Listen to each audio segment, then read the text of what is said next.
आप इन दिनों सुन रहे होंगे कि चाइना में प्रॉपर्टी मार्केट की वजह से पूरी दुनिया की अर्थव्यवस्था दम तोड़ सकती है, या फिर ये समझ लीजिए कि कोरोना महामारी के बाद अब चीन दुनिया में महामंदी ला सकता है। पूरी दुनिया पर आर्थिक मंदी कैसे आ सकती है, आज इसका विश्लेषण करते हैं। ऐसा माना जा रहा है कि चाइना के प्रॉपर्टी मार्केट की वजह से दुनिया की अर्थव्यवस्था दम तोड़ सकती है। 2 साल पहले चाइना ने दुनिया को कोरोना वायरस दिया था, ये हम सब जानते हैं, और अब चीन दुनिया को आर्थिक महामंदी दे सकता है। अगर ऐसा हुआ तो इससे आपकी आमदनी भी मंदी हो सकती है, कम हो सकती है, और जैसे कोरोना वायरस ने आपके जीवन को प्रभावित किया, वैसे ही आर्थिक मंदी की वजह से भी आपका जीवन प्रभावित हो सकता है। इन सब का कारण क्या है? इस सब के कारण के पीछे चीन की कंपनी पर 22 लाख करोड़ रुपए का कर्ज है।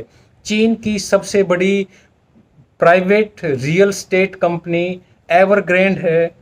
ये कंपनी दुनिया की 500 सबसे बड़ी कंपनियों में से एक है, जिन्हें फॉर्च्यून 500 कहा जाता है। लेकिन एवरग्रैंड पर $300 बिलियन यानी 22,50,000 करोड़ रुपए का कर्ज है। यह कर्ज 2021-22 के लिए भारत सरकार की जो अनुमानित 20 लाख करोड़ रुपए की आय है, उससे भी ज़्यादा है। लेकिन दुनिया की 500 सबसे बड़ी कंपनियों में से एक एवरग्रैंड अब दिवालिया हो सकती है, और अगर ऐसा हुआ तो इसका असर पूरी दुनिया पर पड़ेगा।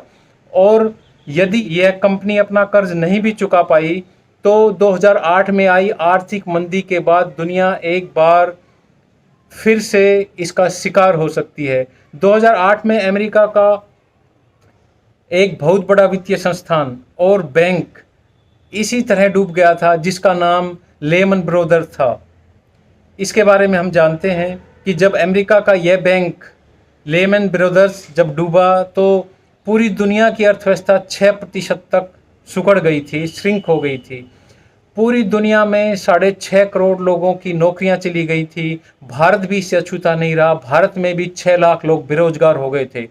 भारत ने इससे बचने के लिए जो आर्थिक उपाय किए, उसका खामियाजा आज भी भारत की अर्थव्यवस्था राजस्व घाटे यानी फिस्कल डेफिसिट के रूप में उठा रही है। एवरग्रैंड चीन की सबसे बड़ी रियल स्टेट कंपनियों में से एक है, जिसने चाइना में 280 से ज़्यादा शहरों में लाखों घरों का निर्माण किया है। पिछले एक दशक में चीन में जो प्रॉपर्टी बूम आया, उसमें भी यह कंपनी ने अपना बड़ा रोल अदा किया। लेकिन अब स्थिति यह है कि चाइना के कई हाउसिंग प्रोजेक्ट्स में इस कंपनी के 75 लाख करोड़ रुपए फंस गए हैं। ये वो प्रोजेक्ट्स हैं जो अभी पूरे नहीं हो पाए हैं। भारत में स्टील और मेटल का निर्माण करने वाली कंपनियां अपना 90% तक जो माल है वो चाइना को बेचती है, और इसमें भी एवरग्रैंड सबसे बड़े खरीदारों में से एक है, जो घरों के निर्माण में इसका इस्तेमाल करती हैं।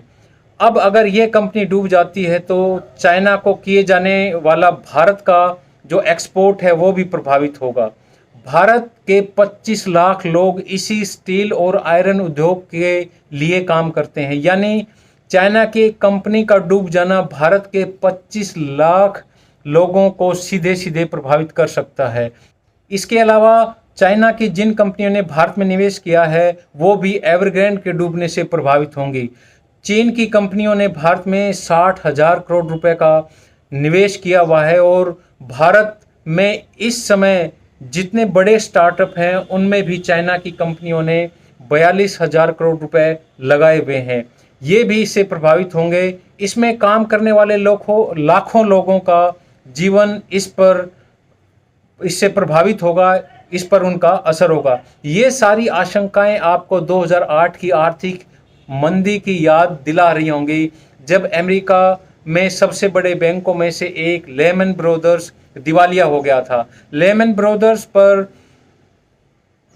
करीब 44 लाख करोड़ रुपए का कर्ज था। लेमन ब्रदर्स ने अमेरिका में लाखों लोगों को घर खरीदने के लिए सस्ते लोन दिए थे, जिस पर ब्याज ना के बराबर था। इस बैंक को लगता था कि अमेरिका का प्रॉपर्टी मार्केट कभी नहीं गिरेगा, लेकिन अचानक इस मार्केट में गिरावट आ गई, घरों की कीमतें गिरने लगी, और नतीजा यह हुआ कि लोगों के घर खरीदने के लिए जो लोन दिया था लोगों को, उसके मुकाबले घरों की मार्केट वैल्यू आधी रह गई। इसको इस तरीके से भी समझा जा सकता है कि अगर किसी के घर खरीदने के लिए किसी ने 50 लाख का लोन लिया था तो उसकी कीमत 25 लाख ही रह गई, लेकिन लोन तो 50 लाख का ही चुकाना था। इसलिए लोग लोन चुकाने में असफल होने लगे और इसी वजह से यह बैंक डूब गया। चीन की एवरग्रैंड ने भी चीन में लाखों घरों के निर्माण के लिए भारी भरकम कर्ज लिया। अब चीन की इस कंपनी पर जो कर्ज है वो पिछले एक दशक से 56 गुना बढ़ गया है। लेकिन जैसे चीन ने तो मानने से यह इनकार ही कर दिया है कि जिस प्रकार चीन ने कोरोना वायरस बेकाबू हो गया था उसको मानने से इनकार कर दिया था, वैसे ही चीन इस कंपनी के दिवालिया होने की आशंका से भी इनकार कर रहा है।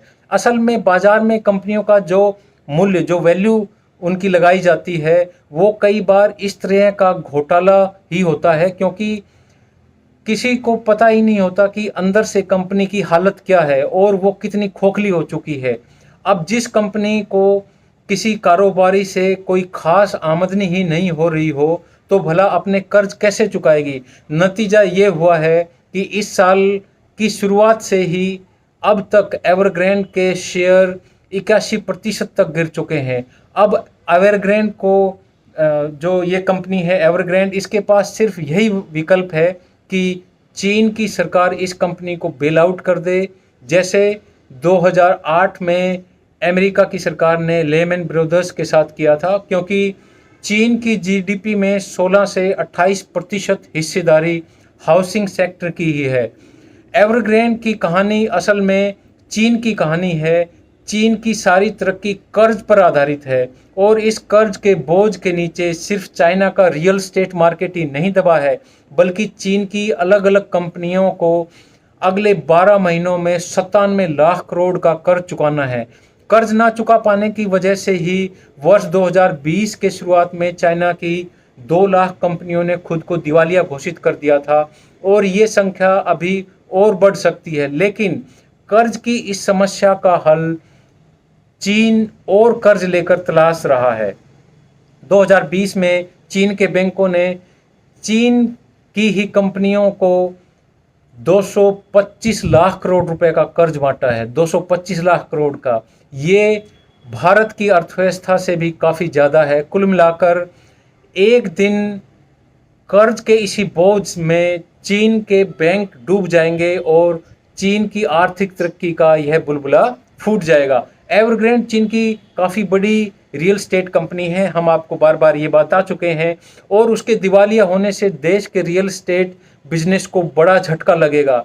चिंता की बात यह है कि इस नुकसान से दूसरे कई सेक्टर भी प्रभावित होंगे, क्योंकि इस कंपनी पर दुनिया की बड़े बड़ी जो शख्सियत हैं उनका पैसा लगा हुआ है, जिसमें Elon Musk, Jeff Bezos, Warren Buffett, Bill Gates और मार्क जुकरबर्ग जैसे नाम भी शामिल हैं।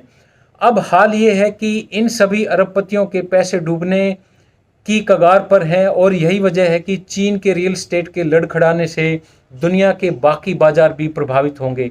अगर एवरग्रैंड को लेकर आशंकाएं सच साबित होती हैं तो इसका असर चाइना में ही नहीं बल्कि भारत जैसे देशों में भी दिखाई देगा। क्यों? क्योंकि स्टील, केमिकल और मेटल सेक्टर की कई कंपनियों की प्रोडक्शन का बड़ा हिस्सा एवरग्रैंड के जरिए चीन के रियल स्टेट में खपत होता है। यानी ये कंपनियां अपने प्रोडक्ट्स एवरग्रैंड को बेचती हैं, जो कि चाइना की रियल स्टेट मार्केट की बड़ी कंपनियों में से एक है।